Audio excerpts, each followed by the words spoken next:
Out of our entire panel of voters, John Sheeran took the most future based view. Let's talk about his most important Bengals for the future.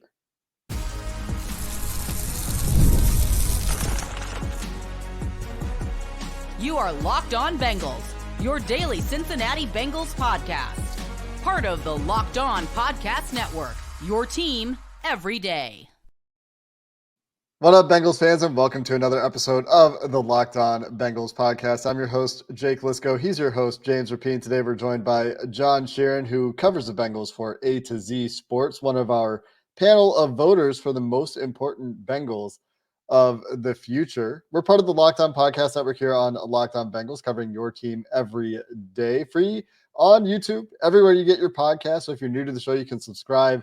Makes it very easy to join the many Bengals fans out there that make us their first listen and are everyday listeners. And we appreciate every one of you who already does those things and has those habits in your everyday routine. And John, as I mentioned, you had the most future-based view in our panel. And as a result, the differences between your list and James's list and your list and the consensus list in some places are a little bit bigger than some of our other voters. James had some big differences as well due to the opposite approach that he took from you. But where we're kind of starting these discussions with our panel when we were talking to them as guests is, can you just talk about your methodology and how you took this exercise, what went into your ranking system? So I think in general, I look at like an NFL time span for like a lifespan for a player would be like 4 years, just because that's like the standard rookie contract length. I know undrafted guys are 3 years. But for this one, I kind of liked the 5-year outlook. I think that was a part of the original language, maybe when discussing this in the first place. And that was interesting to me because there are very few Bengals who are under contract for at least 5 years. So naturally, like that type of threshold wasn't going to be apt. So when looking at a 5-year type of future outlook, I tried to look at players who are under contract for at least 3 years. And again, that pool is still pretty narrow in terms of just like the amount of quality players that are on the team. So a lot of the guys on my list still have a lot to prove, and we'll get into that as we get into the later part of the list. So, but I did look at players who had at least 3 years left on their current deal, and if they had 2 or fewer, I had to be pretty damn positive that they were going to be extended. So there are a handful of guys who only have 2 or fewer years left, but I think we can all agree that they're going to get a new deal here pretty shortly.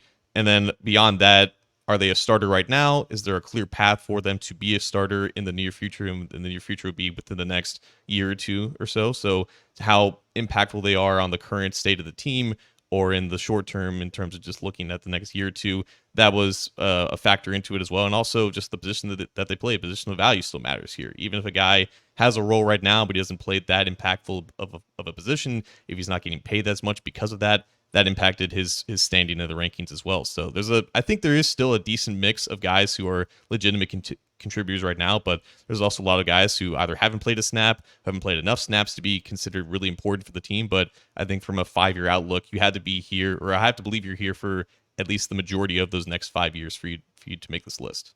Was that the biggest challenge doing it the way you did? The fact that not a lot of guys are under contract for the next 5 years. I mean, even the rookies aren't necessarily under contract for the next 5 years. Mims would be the exception there. But outside of a few guys, Joe Burrow, who we all agree is number one, and we could get into your list coming up, but was that the real challenge, is finding the path to ranking these guys, knowing that a lot of them aren't under contract for the next half decade? It's definitely the basis of how I did it. I think we all have the same 1 and 2. It's just Burrow and Chase. There's no like real spoilers with that. But beyond that, I did kind of it's almost ordered by the amount of years they have left remaining on their contract. And that was, I think, kind of how the skeleton was based off of. And then I made some like minor adjustments based off of, again, how important they are to the team now, how important they should be to the team in a couple of years. And also in terms of just not only just playing time right now, but just how are they going to impact the game? And that's, I think, where the positional value kind of impacted. If you play defensive end, I think you're going to matter more than maybe a running back or a safety. And I think also, even beyond just the amount of years you have left on your contract, like I think with some players, just with maybe how this offseason kind of panned out with them, maybe their future's a little bit murky, even if they have a lot of years left on their deal. So maybe that kind of impacted where they were as well. So it wasn't as cut and dry as I kind of expected, but it is kind of tough right now because, again, this roster, I think, is in a position where there are a lot of long-term decisions that have yet to be made. And, there was some progress, I think, with how the roster kind of ended up with this offseason. But I think this is going to be really interesting in the next couple of years to see who is still here and who is still, that type of an impact player. So when you were thinking about the 5-year window, what went into your projections of, I think this guy will get an extension or will be here in 5 years? Or what were some of the tiebreakers that kind of contributed to some of the guys maybe in the back half of your list making the list over other guys at similar positions in similar contract situations? It's a good question. I think based off of like historical trends for what positions that they pay, I think that kind of went into it as well. Like we all know that they like to pay defensive linemen. We all know they like to pay wide receivers. I'll be, some wide receivers. But I think some of the guys that like maybe didn't make the list, I could see them being here for, the next 3 or 4 years, even if they're under contract for the next 2. But I think they just missed the cut because I think some of the players that made over them, again, either play more valuable positions or have just easier paths to remain on the team. I think, guys like I'll just list off like a couple of guys that didn't make it, like Matt Lee. He's under contract for 4 years. I could definitely see him, taking over for Ted Karras after the next 2 years. But even that 1-year extension that Ted Karras got, I think that opens the door for another potential replacement for Karras. And it obviously extends the ramp up for a guy like Matt Lee to continue developing. But I think that, honestly, that extension impacted my decision to leave Matt Lee maybe off this list because that's again how I was thinking. Matt Lee's under contract for 4 years. I think if before the extension he had a clear chance to be the next starter at center, but now with that 1-year extension, I think that kind of impacted it a little bit. Like Tanner McLaughlin is another guy under contract for 4 years. I can see him being a tight end too in the next couple of years or so, especially because they don't have a lot of tight ends under contract for the next couple of years, aside from fellow rookie Eric All. But even still, like I think I had just other guys that had clear chances of being a critical part of the team, even if they weren't under contract for as long as Tanner McLaughlin was. So I think a lot of those decisions had impacts. And obviously we can name off, obvious extension candidates like Evan McPherson, Cam Taylor-Britt, guys who aren't under contract for that long, but are clear, crucial parts of the team that I think that the team in the front office can figure out a way to keep them around in terms of financial compensation.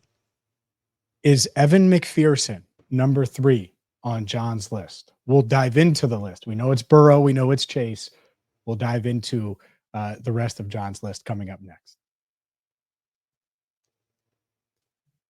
Today's show is brought to you by Gametime. Gametime is a ticket marketplace for Major League Baseball, which means if you're looking for Reds tickets, you're hanging out at the banks, maybe you're at Condado or Holy Grail, having a cold one, and you decide, I want to go watch Ellie De La Cruz hit home runs. Well, you can do that with Gametime. They have last minute tickets. They have all-in pricing. They have views directly from your seat in the app. So you know exactly what you're going to get.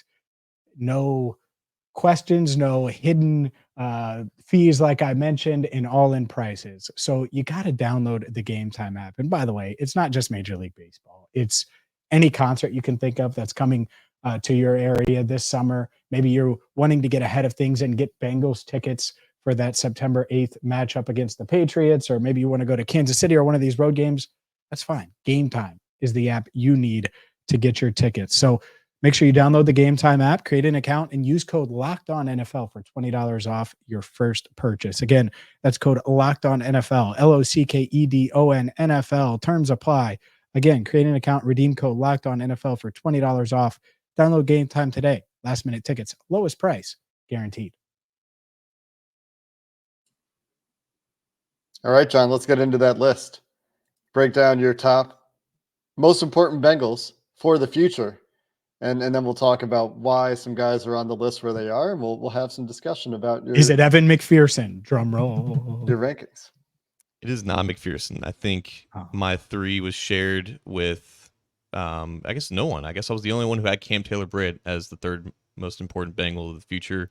Again, guy with 2 years left on this deal, extension candidate next season, already a starter, secondary leader, ascending in that role. So that was pretty obvious to me. Marius Mims at number 4. Even if he doesn't start most of this season, he's in line to be a starter at an extremely important position and a potentially high-level player along for a very important position group. Logan Wilson, number 5, 4 years left on his deal. Obviously, defensive leader at I was always a case where like linebackers weren't that important, but I think in today's NFL, you need guys who can drop back deep in coverage. So that's what Logan Wilson gives you. Miles Murphy at number 6. Again, not a starter at the moment, but someone who's going to get more playing time this year. With Sam Hubbard and Trey Hendrickson reaching 30 years old, he's going to be even more important for the next coming years. Jermaine Burton, I think, is a big surprise, maybe at number 7, because we don't know if he's going to be a starter this year. We don't know his permanent role, I guess, within the offense. We have a lot of ideas with him, but I think next year, if T. Higgins is not on the team, he's definitely going to be the second best receiver unless they draft someone pretty high. I don't expect them to sign anyone to really be better than him, but there's a lot of talent that's left to be realized with him. Chris Jenkins at number 8. I think even this year he's going to be really important as that third defensive tackle, but BJ Hill is going to be probably gone next year. He's the clear candidate to start for him, and obviously you need a 3 technique. It's an incredibly important position. Orlando Brown Jr. at number 9, still here for the next 3 years. Obvious leadership role that he has, and left tackle is obviously extremely important, but I think that was maybe like the tipping point of, okay, this guy's like a veteran, but he's still going to be around, you know? So like, I think that was one where maybe it was a little bit surprising to have some younger guys above him.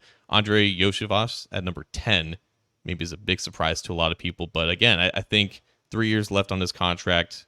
I think for the next 2 years beyond this year, he's going to be at no worse than wide receiver 3 or 4. And that's incredibly important in an offense where you're relying on 3 guys for 80% of the time. And I think he can grow into even more of that. But I think the fact that he's got 3 years left and he's on track to be a really solid player, I think that helped him out there. Chase Brown at number 11, just 1B for now. But I think him being a running back probably dropped him a little bit low despite 3 years left on his deal. But very important to the offense, I think, for the next coming years. And especially if he shows a lot this year. Ed McPherson James is number 12. Obvious extension hinted it. Yeah, there he is.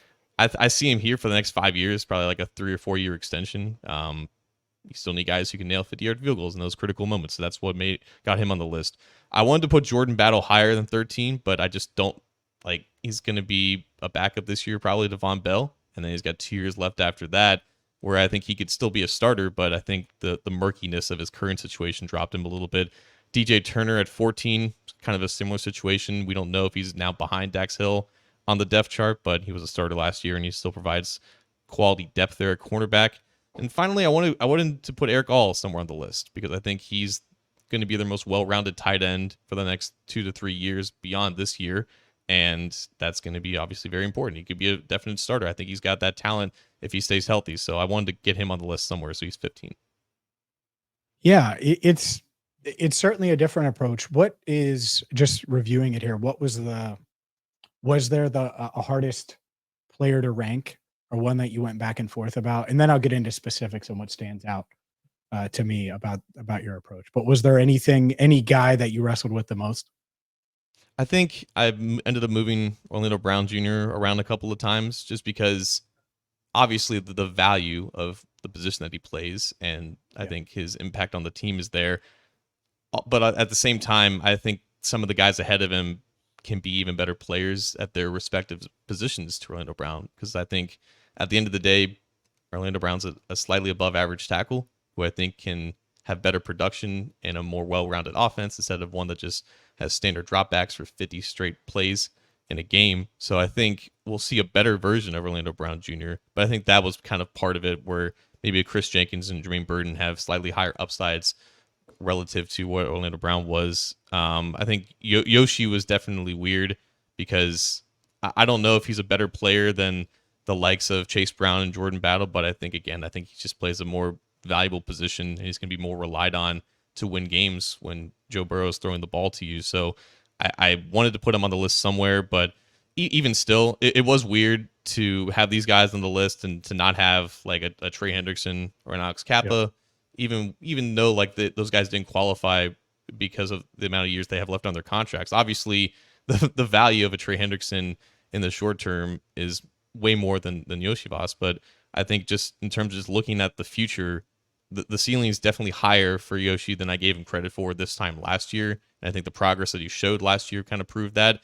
And maybe the work that he's been putting in this offseason is kind of giving me a little bit of confidence that, yeah, he's not only here for the next 3 years, but I think he can do a lot more than I personally gave him credit for coming out of Princeton. So those were kind of the weird ones. DJ Turner was another weird one just because I think, a month ago, I had him pegged as the clear starter at cornerback, and he's got 3 years left on his deal. But if they really start Dax Hill over him, that just puts a huge question mark over DJ Turner's head. And then there's Dax Hill, right? He's only got 2 years left on his rookie deal. So I didn't include him because I didn't count the 5th-year option for any of these guys. I didn't even count it for Amarius Mims. But yeah, like if Dax Hill is the starter and they put the 5th-year option on him, like that's a clear sign that he's definitely should be in the top 10 of this list. He just didn't count based on the qualifications that I had. Were there any guys that ended up in tight clusters? So something that I think was obvious when I looked at my list and when we talked to Joe on our previous show was, you have some clear fall offs at some point, and then some guys where it's like, yeah, these are all roughly the same, and I need to break the tiebreaker by like a decimal point or something in a scoring system if you had a scoring system. And so did you end up with some clusters throughout this and some drop offs at certain points? I didn't feel the need to have a scoring system because I felt really confident in who was in my top 6, and I felt pretty confident about the order as well. I think I may have switched around Logan Wilson and Miles Murphy maybe once or twice, but I was pretty confident that after Murphy, there was going to be that drop off, and that's natural because Jermaine Burton is number 7, and there's a lot of uncertainty there. I think Burton Jenkins was a cluster of its own, and then Orlando Brown's kind of like in his own kind of island, if you will. I think if he's not the oldest player on this list, he's one of the 2 oldest. I think he is probably the oldest player on this list, aside from maybe Logan Wilson, but I think he's got a year on him. So he was kind of his own independent variable within this 15-player list. And then I guess Yoshi and Brown were kind of their own tier, if you will. And then beyond that, it was trying to fit Evan McPherson with some of these other guys that we don't know their paths about how they're going to impact the team in the coming years, but we know they're going to be around and at least going to be solid depth. So that's kind of how these guys were all grouped. But I was pretty confident, at least in the order of like the top 3 or 4 and who was in the top 6 in general. So and I'll just use two examples here. You have Jordan Battle 13, Chase Brown 11. Obviously, Zach Moss, Geno Stone, different situations. Geno's going to play the most out of any of those guys, but Zach Moss is a big part of the backfield. The difference is 3 years left versus 2. That's really the difference between the 2, or do you view the players themselves differently and think Battle has a higher ceiling than Geno, and the same thing with Brown versus Moss? Yeah, ceiling with that didn't come into the equation just because I just don't know how long Moss and Stone are going to be here. I think they're going to be here for 2 years, but I just don't know enough at this moment if they're going to be around for longer than that. I think their contracts are obviously a conversation of their own when we talk about the Bengals, but both those guys I think are young enough to get consideration to stick around longer if they end up being productive for these next 2 years and if they don't incur any injuries. So obviously Stone and Moss are better players than the 2 guys that you just mentioned, but it was all just about the long-term outlook and how long that I know for a fact that these guys are going to be here, and things can obviously change in 2 years as well. Like you could have situations where, some guys who are starters right now, they either underperform or maybe they hit their ceiling and they kind of come back down to earth. And that leads to a conversation about what changes can they make. And if these guys are still on the team and they've been developing behind some of these guys who are obviously better than them at this current moment, that can change, I think, the outlook of what the roster is in 2 years now. So I think that was also kind of a factor in here. If they're sticking around and they're taking to coaching and maybe they don't have their opportunity now and they don't have the talent and the skills of some of these other veterans, but that can definitely change in a couple of years because, crazier things have happened with this roster for sure. I think that's what makes it so hard when you take such a long view of the future. And I think that's what makes your list so interesting and unique among the panel that we're going to be talking to, or James or myself, is that you did try to go and look really into that longer window and identify the guys that could be future core pieces, I think. And so let's finish the show here coming up next with a dive into some of the specific rankings that John has and some of the more interesting rankings to James and myself. And we'll get John to justify his work a little bit here coming up next.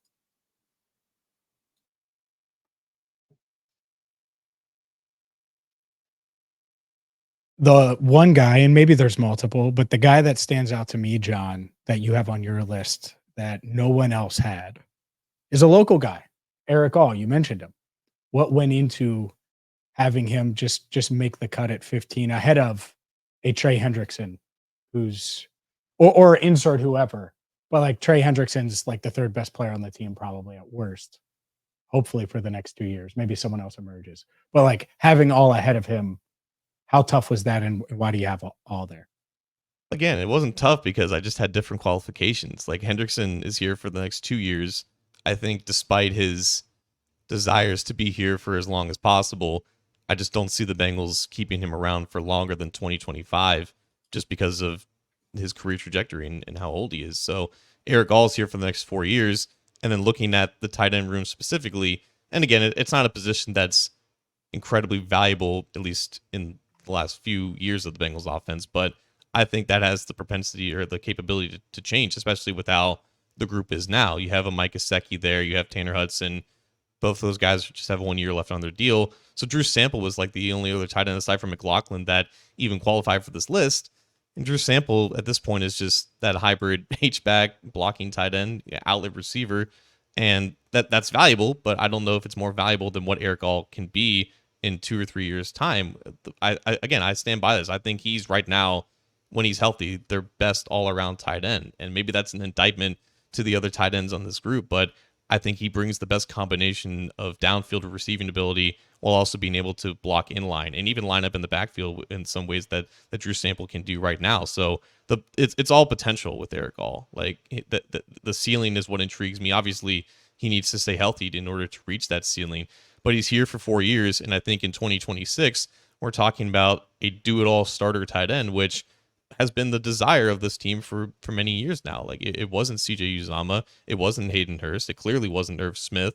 They've brought in these interesting archetypes at tight end, and Mike Gesicki is another one because he's barely even a tight end in the first place. So that new element to the offense is what intrigues me a lot about Eric All, someone that you can basically, for a lack of a better phrase, do it all with. So that's what intrigued me here, and that's why I felt compelled to have him on the list. Tight end that is not a one-trick pony is something that the Bengals haven't really had. I mean, you could argue that CJ Uzama was pretty close to an all-around tight end. He lined up in line quite a bit. He was at least average, if not better blocker, probably an average-ish receiver. But his last year with the Bengals, his year with Burrow, where he was very productive, was probably the most exciting year for a tight end. I know Hayden Hurst was a productive receiver as well, but in terms of Uzama's ability to play in line, having a guy that could develop into a full-time tight end that is not a one skill set tight end, which is most of what the Bengals have had for the last few years, is interesting, and I understand that rationale. I want to go to the top of your list, and specifically Myles Murphy, who's a guy that I thought would be higher for you in your methodology because of the draft status, because of the positional importance. And if Cam Taylor-Britt, who has 2 years left on his deal, is number 3, I thought you could similarly project Myles Murphy to get into an extension, but I guess with Cam Taylor-Britt, the difference I imagine for you, John, is that he's already kind of proven his status and his role, where Myles Murphy, we don't know exactly where his role will be. But that was one that, for me, given your methodology, I was surprised that Murphy shook out at 6, where, I had him at 3, for example, just thinking draft status, positional value, athletic traits, what he could develop into, thinking about, if he hits the Rashawn Gary ceiling that I talk about all the time, that's super important. But if he misses altogether and he's just kind of a meh player, that's also important because that's a first-round pick that you've missed. And how many first-round picks can you afford to miss if Dax Hill now is battling for a starting job in consecutive years? So can you talk a little bit about what went into Myles Murphy at 6, and instead of perhaps being higher in your methodology? That's a really good point. I think there were a couple of things that went into this. Myles Murphy was the one guy that I wanted to be higher, but I couldn't bring myself to do it. I think I mentioned that I had him and Logan Wilson swap back and forth between 5 and 6 a couple of times. And the only reason why I had Wilson ahead is because, Wilson is a starter. He is established. We know how good he is, and he's going to be here for 4 years. So I think that was enough to put him in the top 5 and just over Murphy. But Amarius Mims is there at 4, and I think that might contradict a lot of what I just said, because Amarius Mims hasn't played a snap of NFL football yet. I think part of it also went into how I evaluate these guys in the current moment. I think Amarius Mims was well more worth the 18th overall pick compared to where Myles Murphy was taken at 28th. So I think Amarius Mims comes into the NFL already as a better player for his position compared to Myles Murphy. And I know I can feel very confident that if Amarius Mims is not a starter this year, he's going to be a starter next year. And I still can't say the same about Myles Murphy, but obviously it's two different types of situations. You can only have really two offensive tackles on the field at the same time throughout a game. You can have jumbo sets and whatnot, but that's only like a handful of times. You still need three quality defensive ends or edge rushers throughout the course of a game in the season. So Myles Murphy, even if he isn't the starter this year or next year, he's still going to see, several hundreds of snaps and whatnot. But I think that in the sense of just being a starter and being relied on for the majority of the game, I think that's what also kind of went into maybe Mims going ahead of Myles Murphy a little bit. But I definitely wanted Murphy near the top of this list just because of the position that he plays and how important he will be, because he's important right now. And we don't know how big of steps he's going to take from year 1 to year 2, but they need him to take a huge step if they expect Trey Hendrickson and Sam Hubbard to be effective in December or January, and we all know how important that is. You know what's so interesting to me about the defensive end position is, like, if we were to go back to a couple of years ago, where would Joseph Osai have been for everybody that voted in this panel? Like, Joseph Osai probably Not would have everybody. maybe not everybody. It depends on when it was, but there was a time. What? Because of a preseason game? No, like, depends. Like, after the playoff After the run, AFC title game? Sure. yeah. Like, where would he have been? Like, we last year thought that Joseph Osai was going to have a big year and be a big contributor to the offense, or to the defense, and we were wondering, like, why is he playing in all these preseason games? And then eventually we figured out why he's playing in all the preseason games. It's just an interesting position when you think about recent history for this team, and Osai in particular being a guy that, like, just never did take the step. Anyway, I just thought it was interesting to think about, like, where would some guys have been in recent history. That's what's tough about the projection, just in general. It's hard. Like, so, John, obviously that's what you're doing here. You have Burton 7, you have Andrei Iosivas 10. I'm Mr. Wide Receiver, so I got to ask. Chuck Sizzle has 3 years left on his deal. Charlie Jones, you forget about Charlie? I mean, he's the odd man out here. You're clearly low on him. I think Charlie made an honorable mention. I mean, we might have just missed the honorable mentions too. Charlie Jones, I mean, this time last year, I would have thought for sure he would have been ahead of Iosivas on the depth chart.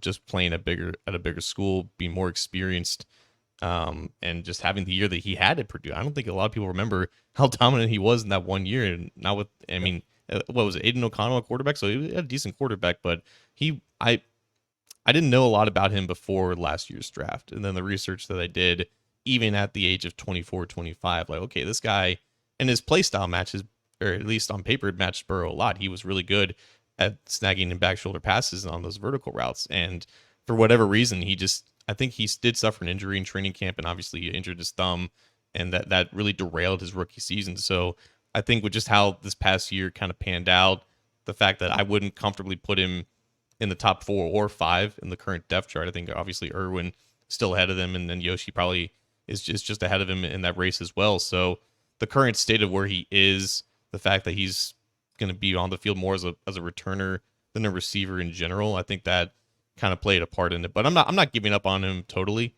I just think that this past year really hurt the future outlook of him, and I really hope that he bounces back, because I really liked what I saw, upon researching him last year.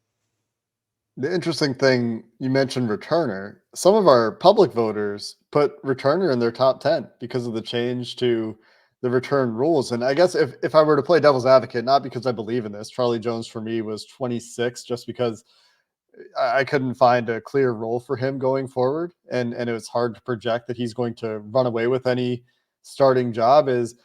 He could just outright win the slot job this year. And if he does that, if he's just your slot receiver for the next 3 years, and we'll see about an extension after that, where would he be then? Just in that hypothetical. Oh, he would, if he wins the slot job this year and he ends up being higher on the depth chart than Burton, that changes a lot, and that maybe speaks a little bit about Burton as well. I think in general with the return aspect of it too, we don't know who that is at this point, because we just don't know anything about what the changes are going to be. I think Chase Brown's name has been floated as an option there just because of his speed and his vision as a running back, and that's how that position is going to be maybe treated more than just your Devin Hesters of the world. So I think until we see what the guys are in training camp, when the pads are flying, especially in preseason, the that's by far the most interesting part of the preseason, just seeing how the return game is going to look. So there's just a lot that we don't know, but of course I based a lot of this on stuff that I don't know, and it's all projection. So I think Chuck Sizzle kind of just got left out in the cold there, just because of me not wanting to project that far. You know who I would try at kickoff? And I actually told him this, and he's down. So Darren, I know you're watching or listening. Andrei Iosivas. Why would you not try him? Elite athlete. There's a reason you're high on him. He's excelled. He's smart. He's all of those things. Why not try him and see if he can make a few plays back there? That's interesting. Again, like I'm trying to figure out like the skills and the attributes that one would need to take on this role, and I think a lot of people point to either running backs or the Deebo Samuel wide receivers of the world, where it's a lot of yards after catch and run after catch ability. I don't know if that's necessarily Yoshi's game. I think he's great at high pointing, and I think he's becoming a better route runner. So, but I mean, again, it's just going to be trial and error, and I think obviously with his speed, I think he is a little bit tough to bring down when he gets a full stride ahead of him, and how these guys kind of read these blocks and what type of plays they're going to run. Like, I think that also kind of goes into it as well. So maybe they want someone with more experience. Maybe that's how Trevion Williams maintains that role, and he's already, the position that people are pointing to. So that's an interesting point, though, James. It'll be really interesting to see which way special teams coordinators fall throughout the league on this one, whether it's a size speed combo kind of thing. You mentioned Deebo, who has some wiggle to him too, but he's a bit of a tank with the ball in his hands. Or for the Bengals, that would be like the Chase Brown, the size speed combo. Or if they go for more of the speed shiftiness combo, that is what Darren Simmons talks about when he talks about Charlie Jones. And so you're probably going to see teams try both of these things. You're going to see some teams fall on one or the other side of the spectrum, or maybe have different guys for different times in the game or different ideas. But you also kind of need two kick returners, I think, and have two kick returners on the field in a lot of scenarios, potentially, with the way teams are going to be trying to kick the ball off this year. So that will be something worth watching. And maybe next year, if and when we repeat this exercise, kickoff returner will be a bigger consideration for ranking our most important Bengals for the future. John, we appreciate your time and talking about your votes and for participating in the project. You can find his work covering the Bengals. He does a great job on A to Z Sports. And, well, that's going to do it for this episode of the Locked On Bengals podcast. We've got one more panel member to talk to. That's Mike Santagata, Bengals fans. We'll be talking with him tomorrow to finish up this series. Until then, thanks for listening to this episode of the Locked On Bengals podcast. Hoo day, and have a good one.